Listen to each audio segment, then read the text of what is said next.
Well, hello, learning nerds. It's been a while, and I hope that all of you have been well and that you're enjoying your summers. Today's very short episode is just a bit of a life update. As I've been mentioning in the last few podcast episodes, my wife and I have been expecting our baby to come into the world. There has been so much preparation for classes and books and videos and courses and trying to learn everything that we possibly can. And of course, from speaking with all of you, I also had a lot of awesome, amazing tips and advice, and hearing that basically you can do as much as you want, but just so you know, it's all kind of go out the window, and you're going to learn a lot from personal experiences. And well, finally, after what felt like forever of waiting, and the baby decided that they weren't going to show up on time. They showed up 2 weeks later, and I'm saying they because at the time, we also didn't know the gender. All we knew was that we were going to be picking the name of Riley. So whether that was going to be a boy or a girl, the baby was going to be called Riley.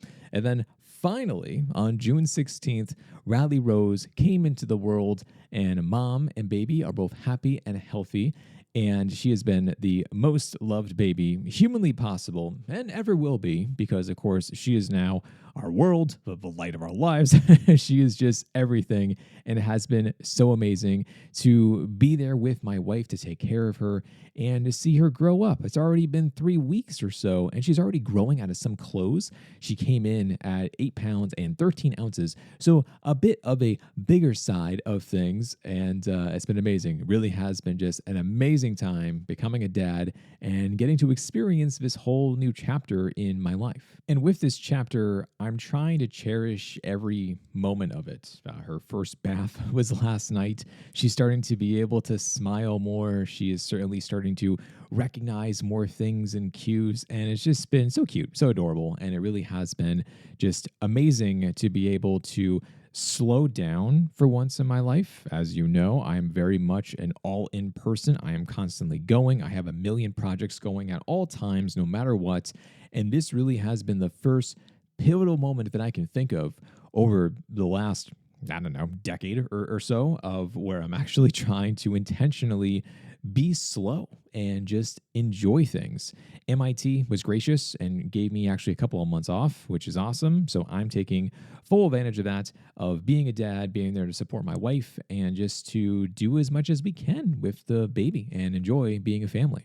And with all that said, of course, had to make a podcast episode because I want to take a moment to thank each and every one of you. When I shared the baby update on LinkedIn the other day, it had like 1,200 likes, 250 something comments, even more messages in my inbox or on Facebook or email or texting, phone calls.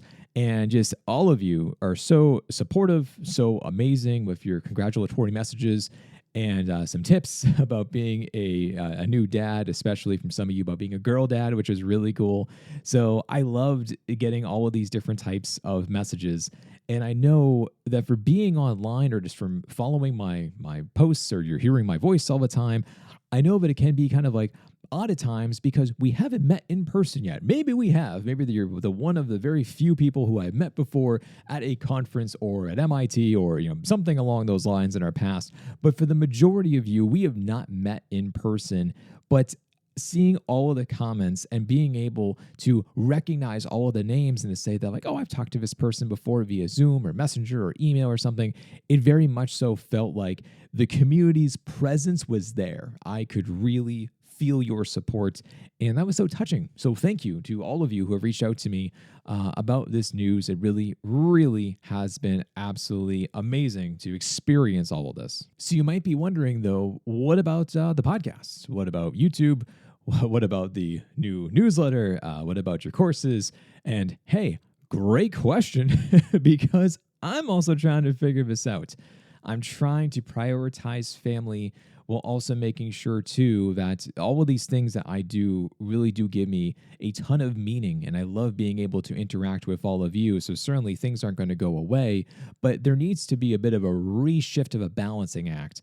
Like I was saying, it's just been nonstop years of just hitting the pavement and really like running my nose into the grindstone as much as I can possibly do.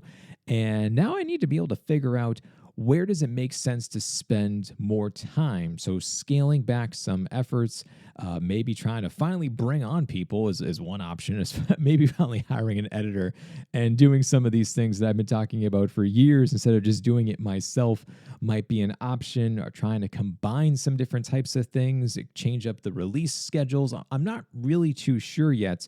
And I posted the other day about one idea that I had of taking the fundamentals instructional design course at Instructional Design Institute. And I kind of had an idea about actually making it shorter and focusing more on live sessions as opposed to the normal types of asynchronous nature that is a part of that with the optional live sessions. I was thinking of changing up the modality of it all, and I wasn't too sure. So I put that out there to you to ask you to say, like, what do you think? Does that sound more enticing? How do you currently learn when you're trying to enroll in a course? Like, what do you look for in a course?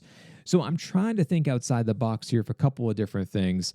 So rest assured, I'm still doing everything, but the pace and the rate of which I do is certainly going to have to adapt. Not too sure yet. I also know, too, that many of you have applied for the next cohort of Instructional Design Institute, which I am very thankful for. And as you probably saw on the banner of the website, it says, I don't know when the next date is going to be yet, because I want to make sure I am focusing on being a dad and an amazing husband first and foremost, and then let me think about everything else that I'm currently trying to do on the side. So a new cohort date for IDI will be announced soon once I'm able to think of everything, look at the calendar, and really plan out the next couple of months to see where I'm going to go. So with that said, folks, I am so open to suggestions right now. If you have ideas of feedback, if you think that there is someone who I should be connecting with who could be helping out from an editing perspective, I've even kicked around the idea of trying to work with somebody to help me balance out all of my different projects, like with a business manager or some type of a producer or something. I don't know. I'm really trying to be able to think about where I could take things in the future to still support and to help out our community, still do the things I love, while also still teaching at the University of Miami, while still helping out my team at MIT and everything else that I currently have going on. So if you have a suggestion for me, let me know. Luke at drlukehobson.com. And of course, you can always message me on LinkedIn. If you have some ideas, I am open to them. But my friends, that's it. I just wanted to give you an update so far about what's to come. I do have some guests lined up who are going to appear on the next couple of podcast episodes, but also TBD on when those are going to be released. But that is all I have for you at the moment. You'll be hearing more from me again later on in the future.